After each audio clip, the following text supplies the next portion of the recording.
Now, the good news is that inheritance is really, really easy to do in Python. So let's imagine that we've created our vehicle class here, just as we did with our ambulance class, using a class keyword. We've called it vehicle. And then we've got a constructor here that sets up the registration number that's passed in. And it's got two methods, drive and park, just as we defined it on the previous slide. Now let's say we want to create the ambulance class, but we want it to inherit from the vehicle class. So the way we do that is we use the class keyword in the same way as before. We define the name of the class we want to create. However, if we want to inherit from another class, then all we do is we open some brackets after the class name, and then we pass in the name of the class from which we want to inherit. So in other words, the parent.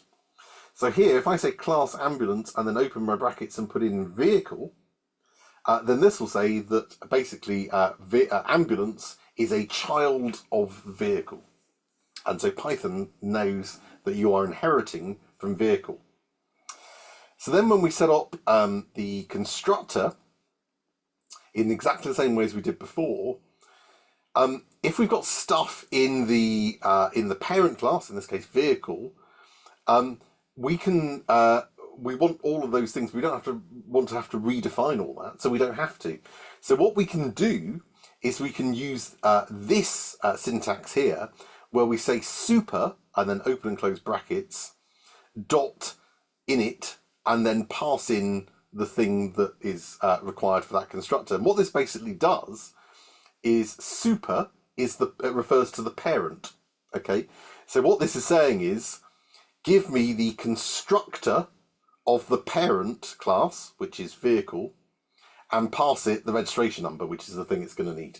Okay, what that does is it calls this. So you don't have to redefine all this. It'll automatically, if we put in that line of code, it will call the constructor of the vehicle method. So basically do everything in vehicle's constructor. And then we can just, in the remainder of our ambulance constructor, just specify anything that we want that is different. So in this case, I'm going to have two attributes, patient on board and siren on, both of which are going to default to false. Okay, so you call that first, the super.init, to call the constructor of the parent, and then you can just add in anything that is specific to that particular child. Similarly with the methods, because we want our ambulance to drive and park, and because drive and park are already defined in vehicle, we don't need to define them again. These methods will be automatically inherited. Okay, so we don't need to redefine them. Drive and park are, because we've passed in vehicle, we've told it that told Python that ambulance is a child of vehicle. We can call the drive method and the park method on ambulance without defining them here. It knows it's already inherited them automatically. So all we want to do is just add in any other methods that aren't in the parent that might be unique to an ambulance. So here it's the loading and unloading a patient and turning on and off the siren. Now what we can do, there might be instances where we want to say, okay, well, yeah, it is going to inherit the drive method, but the drive method is going to be a bit different for an ambulance, in which case we just define them here in exactly the same way as we would before, and that will then override the method that was inherited. So if you did want to change, so you might have, for example, one of your children of vehicle might have something a bit different about the drive method, and then you could do that. But you can also use the super keyword to do that. So if everything, I mean, in this case, it's a single line of code. But let's say your drive method was, I don't know, 20 lines of code, and it was just one slightly different thing that you wanted to do, well, you could just call super dot and then the drive method, pass in anything that it needs, and then just add to the line of code. So the super dot and then name of method basically says run that and pass it anything it needs, and then you can just specify anything different. But if there's nothing different, if you're just using it as is, then you don't need to use the super. This is just to say I need that plus this bit. So you can do that both with the constructor and also for the individual methods as well.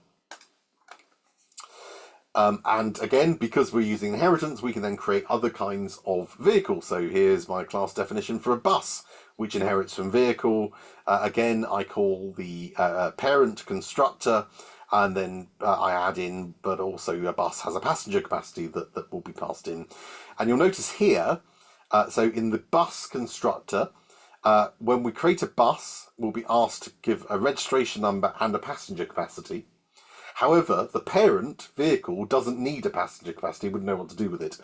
So when we call the parent's constructor by calling super.init, we only pass across the thing that the parent's constructor needs. So in this case, the registration number and passenger capacity we will deal with in here. And then I've just got some methods to open and close the doors and take the fare. And similarly for a car is another type of vehicle, inherits from the vehicle class. Again, this one has got a registration number and a number of doors. So I call the parent constructor, pass to it the registration number, and then deal with the number of doors down here. And then I've got my various methods here. So a quick note just to say, probably you've already worked this out, if the child class contains no differences whatsoever in terms of its constructor from the parent class, then you don't need to define the constructor at all in the child. It will just automatically inherit and use the parent class on instantiation. And in just the same way that, if one of the, just as we had here, we didn't need to re-specify drive and park in ambulance because it automatically inherits those things. And if they're the same, then we don't need to do anything about that.